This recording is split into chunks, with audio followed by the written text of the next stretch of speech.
Beaucoup de nouveautés en ce moment sur Twitch, des fonctionnalités qui disparaissent, d'autres en test, avec pas mal de changements au niveau de l'interface utilisateur également, pour une expérience toujours plus agréable sur Twitch, et bien sûr, on parlera dans cette vidéo du sujet qui a beaucoup fait parler ces derniers jours, la grosse rumeur qui fait peur à certains partenaires Twitch qui craignent une perte de leurs revenus. On va donc voir un petit peu toutes ces nouveautés en démarrant avec tout ce qui concerne les fonctionnalités, notamment celles qui s'en vont. C'est le cas des amis sur Twitch. Vous ne le saviez peut-être pas parce que c'est une fonctionnalité que très peu de monde utilise, d'où le choix de Twitch de la supprimer, mais on peut ajouter des amis sur Twitch. L'intérêt était très limité, on va pas se mentir, car à part les avoir dans une liste et voir ce qu'ils faisaient, quelle était leur activité sur Twitch, ça s'arrêtait là. Donc à partir du 25 mai 2022 et dans l'indifférence générale, cette fonctionnalité sera définitivement supprimée. Autre disparition notable, celle qui concerne les vues. Enfin, pour être plus précis, la stat disparaît du tableau de bord où elle se trouvait jusque-là, mais on peut toujours trouver les chiffres dans la section analyse, du moins pour l'instant, il suffit de la sélectionner à la place d'une autre. Officiellement, Twitch a décidé de l'enlever du tableau de bord pour une raison simple, c'est qu'elle ne prend en compte que les affichages via navigateur et ne comptabilise pas les vues sur mobile et donc n'est pas une représentation précise de l'audience. Bon, en soi, ça changera pas grand-chose à notre petit niveau, mais c'est quand même un petit changement à noter. Autre disparition, celle de l'application de bureau Twitch à partir du 30 avril, parce que si on connaît tous l'appli mobile, on connaît peut-être un petit peu moins l'application de bureau pour PC, qui avait somme toute un intérêt relativement limité étant donné qu'en règle générale, on utilise un navigateur pour aller sur Twitch. Donc suppression de l'appli avec le petit message officiel sur la page d'aide, ce qui, pour le coup, devrait permettre de réduire quelques coûts puisqu'il n'y aura plus besoin de la maintenir à jour et d'ailleurs plus possible de la télécharger à l'heure actuelle. Autre suppression de fonctionnalité en date du 12 avril, celle des drops, mais uniquement ceux basés sur des événements, les missions qu'il fallait faire pour obtenir des récompenses. Alors personnellement, j'en ai jamais vu, et en plus, visiblement, c'était compliqué à mettre en place pour les développeurs, donc ça disparaît, mais il restera toujours les drops qui ne nécessitent qu'un temps de visionnage pour gagner récompense. Exemple ici avec le drop pour le jeu Riders Republic, si vous regardez un live sur lequel les drops sont activés, en regardant le stream pendant 2 heures, vous obtiendrez une récompense, en l'occurrence ici un casque. Voilà, donc ce type de drop est toujours actif pour l'instant. Une nouveauté concernant le train de la hype, pour ceux qui ne connaissent pas déjà, je rappelle qu'en fonction de vos réglages, si vous avez suffisamment d'événements de type sub, subgift ou bits sur votre chaîne sur un certain laps de temps, le train de la hype se déclenche et incite votre communauté à participer. Et bien Twitch teste désormais le train de boost, c'est un train de la hype, mais en fonction du nombre de niveaux atteints, il vous permettra d'être recommandé davantage par Twitch. Donc c'est un petit peu similaire au procédé que Twitch avait testé l'an dernier et qui consistait littéralement à acheter de la visibilité, souvenez-vous. Mais là c'est inclus directement, ce n'est pas un truc à payer en plus, c'est intégré à une fonctionnalité déjà existante qui est le train de hype, et du coup la pilule passe un peu mieux. On n'a pas vraiment d'autres infos à ce sujet, on sait que c'est en test sur quelques chaînes, à voir si ça se généralisera chez tout le monde à l'avenir ou pas, mais si c'est le cas, il y a un point négatif, c'est que le système de recommandation risque d'être majoritairement peuplé de chaînes sur lesquelles il y a un train de hype, ça sera donc encore une fois dépendant de votre communauté et de sa générosité. Mais bon, ça c'est un autre débat. Ensuite, après la disparition des slogans il y a 2 mois, une nouvelle commande fait son apparition pour les streamers et leurs modérateurs, ce sont les annonces qu'on pourra faire dans le chat. Alors méfiez-vous quand même, parce que si la FAQ de Twitch indique la commande en français, il faudra bien la taper en anglais dans votre chat pour l'activer. Vous aurez le choix entre plusieurs couleurs, dont celle de votre chaîne évidemment, et vous pourrez ensuite taper un texte spécifique pour faire une annonce dans votre chat, pratique pour lancer un giveaway par exemple, c'est simple, efficace, perso j'aime bien. Donc ça c'était pour tout ce qui est fonctionnel. Et avant de passer à la grosse partie, cette fameuse rumeur, on va regarder rapidement les nouveautés qui concernent plus volontiers l'interface utilisateur. Déjà au niveau des badges de subgift, il y a des nouveaux paliers avec des badges spéciaux pour ceux ayant offert plus de 5000 subs sur une chaîne. Ça fait rêver. Mais surtout il y a un nouveau design de badge qui prend un aspect un peu plus flat design que l'ancien. Moi qui suis un peu ringard, j'aime bien le flat design, donc du coup j'apprécie ces nouveaux badges. Petit changement également au niveau de la notification de subgift. Quand vous recevez un abonnement cadeau, vous avez une notif sur Twitch. Et jusque là elle était plutôt simple. Eh bien la notification est désormais un petit peu plus détaillée, avec la bio du streamer notamment, son avatar et quelques émotes disponibles sur sa chaîne. Ça pour le coup c'est plutôt sympa, ça donne plus envie d'aller découvrir la personne si on a reçu un subgift random. Autre badge à venir, un badge pour mettre en avant les artistes, notamment ceux qui ont réalisé vos émotes ou vos overlays. Alors il existe déjà plein de badges différents dans le chat, sans parler des badges d'abonnés, et le badge d'artiste fonctionnera un petit peu comme les badges VIP actuellement, vous pourrez en attribuer quelques-uns à certains de vos viewers, donc de quoi mettre en avant les artistes qui ont travaillé avec vous. Petite modification de l'interface au niveau des abonnements avec un onglet concernant directement notre abonnement à une chaîne et désormais la possibilité de modifier simplement notre niveau d'abonnement à la volée. C'est valable dans les deux sens évidemment, avec possibilité d'upgrade ou de downgrade si les fins de mois sont difficiles. Ajout au niveau de la barre d'objectifs également, qui est d'ailleurs une fonctionnalité assez récente et plutôt sympa puisque intégrée directement à Twitch. Quand on définit un objectif de followers ou d'abonnés, on peut désormais modifier simplement la couleur de la barre d'objectif, soit avec la couleur de notre chaîne, soit avec une des couleurs proposées. C'est tout bête, mais c'est toujours sympa de pouvoir personnaliser un petit peu plus l'aspect de la barre.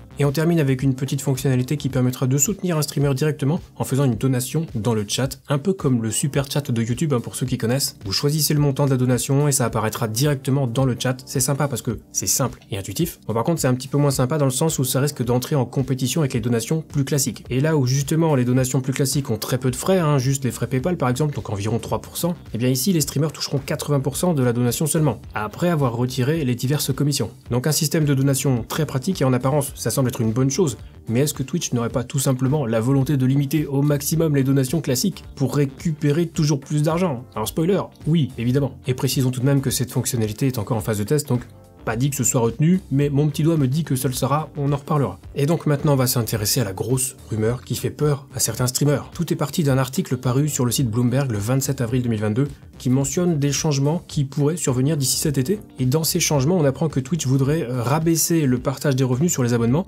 encore une fois pour certains streamers partenaires. Alors pour bien comprendre ce que ça veut dire, déjà il faut savoir que le partage des revenus sur Twitch, ça a toujours fait râler les streamers. Quand on devient affilié, l'accord d'affiliation stipule que la répartition des revenus sur les abonnements est de 50-50. Donc 50% de revenus pour le streamer, 50% de revenus pour Twitch. Bon, on va pas revenir sur la réalité qui fait qu'après les diverses retenues et la conversion en euros, on est plus proche d'un 40-60, passons. Quand on devient partenaire Twitch, déjà on a une petite variation au niveau du partage, puisque même si ça reste 50-50 sur les abonnements de niveau 1, on passe à 60-40 sur les abonnements de niveau 2 et 70-30 sur les abonnements de niveau 3. Ça, c'est le contrat de base pour tous les partenaires. C'est comme ça depuis au moins 2018 et l'avenant qui avait été rédigé à l'époque. Mais pour les gros partenaires qui remplissent certains critères qu'on a d'ailleurs déjà évoqués dans une vidéo précédente, il est possible de renégocier entre guillemets son contrat et d'obtenir une répartition en 70-30 pour tous les abonnements.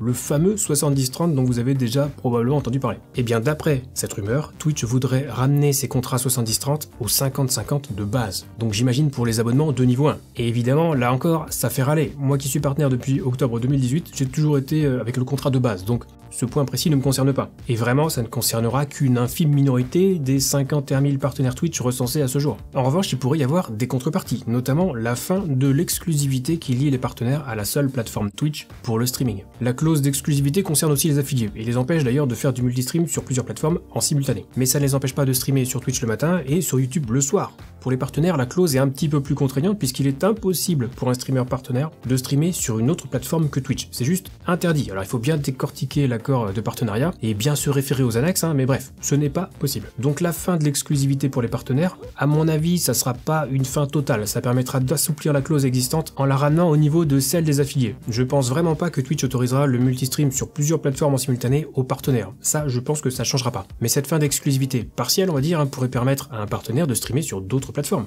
On imagine bien que Twitch fait ça évidemment pour compenser. Alors est-ce que ce sera suffisant pour compenser les pertes d'un éventuel retour au contrat 50-50 ? Franchement, je suis pas sûr et je suis pas convaincu non plus que les très gros streamers qui étaient en 70-30 s'amusent à streamer sur d'autres plateformes où ils n'auront pas l'intégralité de leur communauté avec eux. Moi, à titre personnel, si ça peut me permettre de faire un live sur ma chaîne YouTube de temps en temps, je dis oui, mais moi je suis un petit peu un cas à part. Quoi qu'il en soit, voilà pour le deuxième point concernant cette rumeur en espérant que pour le coup ce soit appliqué à tous les partenaires et pas à une seule catégorie. Mais ce n'est pas tout. Toujours pour compenser tout ça, il pourrait y avoir de nouveaux paliers de répartition.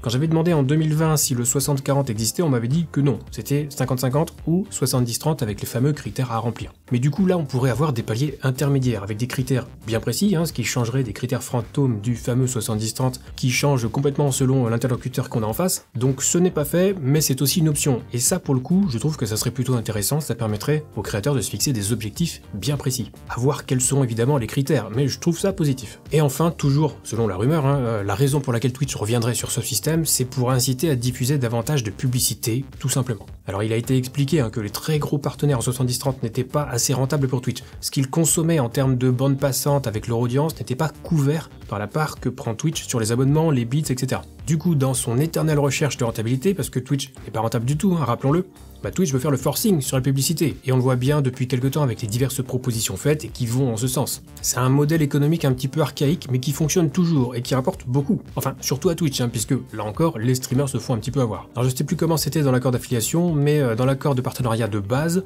la part de CPM pour la France, donc groupe B, est fixe. Le CPM, ou coût pour 1000, c'est ce qui sert à déterminer le coût d'achat d'un espace publicitaire. Sur YouTube, par exemple, le CPM est variable, ce qui est un peu plus logique. Avec une part de CPM fixe, même si l'annonceur paye plus cher, quelle que soit la raison, le streamer touchera toujours la même chose, là où Twitch gagnera évidemment beaucoup plus. Bref, outre le fait que ce soit pas un système très juste, on a bien vu à quel point la pub rapportait peu sur Twitch, hein. Si vous êtes streamer, regardez vos propres statistiques, vous verrez bien que c'est ridicule. Il en va de même pour le fameux programme d'incitation à la diffusion de pub qu'on avait évoqué dans la dernière vidéo sur l'actu Twitch. J'avais même fait un simulateur dans un tableau Excel pour donner une idée de combien Twitch pourrait vous proposer grâce aux nombreux retours de plusieurs streamers qui avaient partagé leur offre. Et la conclusion, c'était que c'était là aussi ridicule, en tout cas pour les petits et moyens streamers. Pour les gros, voire très gros, donc a priori ceux concernés par la rumeur et qui sont en contrat 70-30, c'est encore un petit peu différent. Mais est-ce qu'ils auront envie de diffuser autant de pubs sur leur chaîne? Alors les web TV et les chaînes d'e-sport peut-être, mais les indépendants, je suis pas sûr. Quoi qu'il en soit, cette rumeur concerne exclusivement les partenaires. Si vous êtes affilié, ça ne change rien pour vous. Pour les petits partenaires comme moi,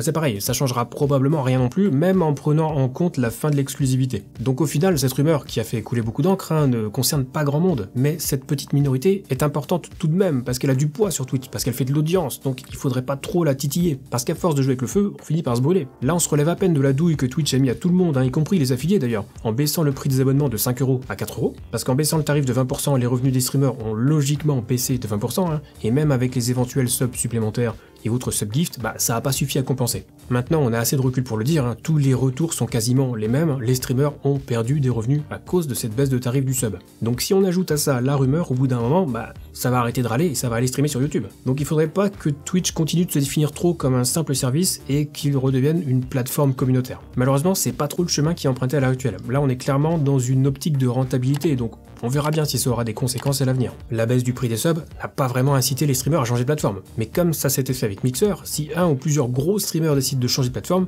ils ou elles seront suivis par d'autres petits, c'est une évidence. Donc en ce qui me concerne, je vais surveiller ça avec attention, on verra bien si la rumeur se concrétise d'ici cet été. Et vous d'ailleurs, est-ce que vous y croyez à cette rumeur? Est-ce que vous pensez que ça va impacter Twitch? N'hésitez pas à donner votre avis dans les commentaires. Je serais vraiment très curieux de savoir ce que vous en pensez. Et donc voilà pour cette nouvelle vidéo concernant les actus Twitch et cette fameuse rumeur qui a affolé les streamers ces derniers jours. J'espère que vous avez apprécié la vidéo, j'en profite pour vous rappeler que si vous avez des questions concernant le streaming, vous pouvez venir me les poser dès que je suis en live sur Twitch. C'est gratuit, et pour les questions un peu plus techniques, rendez-vous sur le Discord communautaire Zero Absolute Gaming, lisez bien les règles pour débloquer tous les salons d'aide, on vous répondra au plus vite. Sur ce, c'est la fin de cette vidéo, on se retrouve très vite pour la prochaine, et d'ici là, bon stream.